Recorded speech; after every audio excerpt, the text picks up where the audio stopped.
intricacies of facing difficulties, steadily pouring their hearts into elevated parts. Gizmos and gadgets. Between 1890 and 1920, Ashland, Kentucky became a quiet but essential corridor in the great industrial artery of the Ohio River. While the city's larger works, iron furnaces, machine shops, and oil refineries dominated the skyline, it was the smaller, more specialized factories that gave Ashland its enduring character. Here, immigrant craftsmen from as far afield as Albania, the coastal ports of Hath, and the island of Isalundar, set like a stone at the mouth of the Gregorio River, south of Izmir, found steady work. These artisans brought skills honed over generations to industries most Americans never noticed. Gear housings milled for assembly lines in Detroit, precision couplings for Cincinnati's printing presses, and eventually finely machined elevator components bound for the commercial towers rising in Chicago. Carried by steamer and rail, these modest parts traveled farther than their makers ever had, tracing unseen lines of steel and brass across the continent. For Ashland, the Ohio River was more than water. It was a lifeline of opportunity, binding distant homelands to the new American craft. Rivers run to iron, the industrial heritage of the Ohio Valley, 1978. Aslan led the blindfolded woman out of the car. She followed as he guided her forward onto the driveway. After a few steps, he stopped, facing her, the silence broken only by his voice. Do you remember, Tamra, what I said I would do on the day that we married? Her bright smile showed as she spoke. You said you would find a way to take your father's factory and make it flourish again. Elevator parts. You told me, who needs us when one can buy cheaper from China? She glanced at him. But you have been successful, Aslan. And what did I tell you I would do when we had that success? She gasped and covered her mouth with her hand. A house, a mansion. You promised. He untied the blindfold and stepped aside, allowing her to see the house behind him. Is it ours? She asked, moving forward slowly up the gentle curve of the driveway. The house's broad windows reflected the late afternoon sun, white columns rising to frame a wide porch. I had it built, he said. To surprise you. She brushed tears from her cheeks with both hands, then turned from the house and threw herself into her husband's arms. You have never failed to keep your promises, she whispered.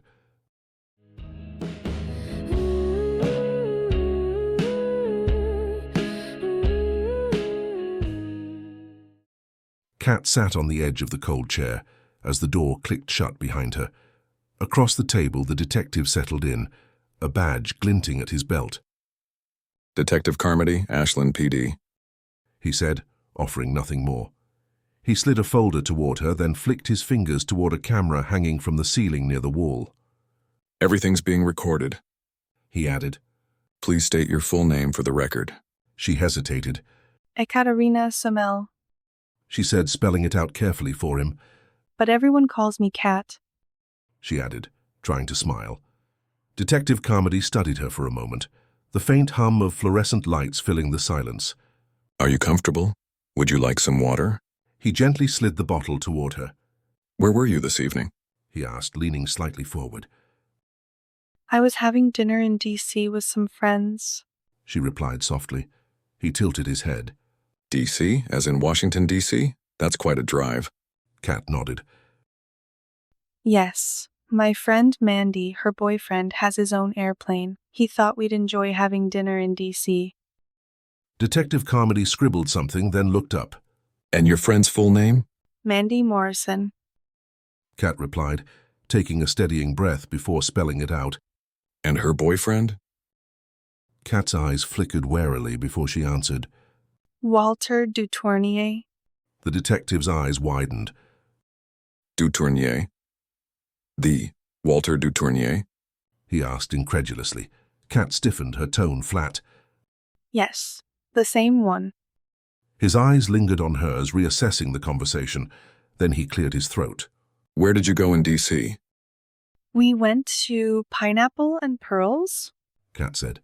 Walter managed to get a table. He likes to make an impression wherever he goes. Detective Carmody drummed his fingers lightly on the tabletop. What time did you get back to Ashland tonight? Kat hesitated, pressing her palms together on the table. Dinner was at 8. She managed. We left D.C. a little after 10. Walter likes to talk with the staff after a meal. The flight's about an hour and a half. Her throat tightened. We got back shortly before midnight. It was just about midnight when we got to the house. She squeezed her eyes shut, trying to block out the surge of memory.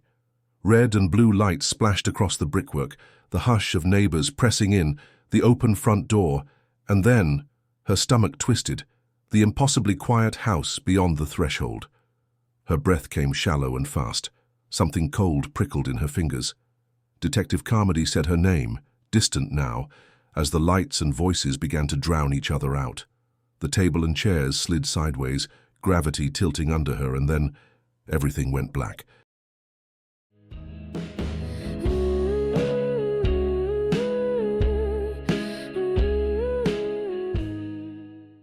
A faint but persistent beeping, and the smell of something sharp, antiseptic maybe, pulled Kat back from nothingness. Her eyelids felt heavy, reluctant to open, but a soft, unfamiliar voice coaxed her. There we are. Back with us, Mr. Mell? Kat turned her head. A willowy woman stood by the bed, dark hair coiled in a knot, rich dark skin striking against a pristine white coat. Her accent was unmistakably British. As she leaned closer, Kat glimpsed the neat lettering on her badge. Dr. Ormond. Water? The doctor asked. Kat nodded, and icy coolness soothed her mouth and throat. What happened? Kat managed, her voice rasping. Dr. Ormond's lips quirked into a reassuring, if slightly wry, smile. You fainted, quite spectacularly, I'm told. Some people, when overwhelmed by extreme stress, simply shut down. It's the body's way of protecting itself. You gave yourself a 10-hour holiday from consciousness. Not common, but not unheard of. She checked the IV line, then arched a delicate brow. Look on the bright side. Should you ever suffer another shock of similar magnitude, you now have a reliable preview of your performance. Kat tried to muster a smile for the doctor, but couldn't quite find it. Then memory hit her, sudden and raw.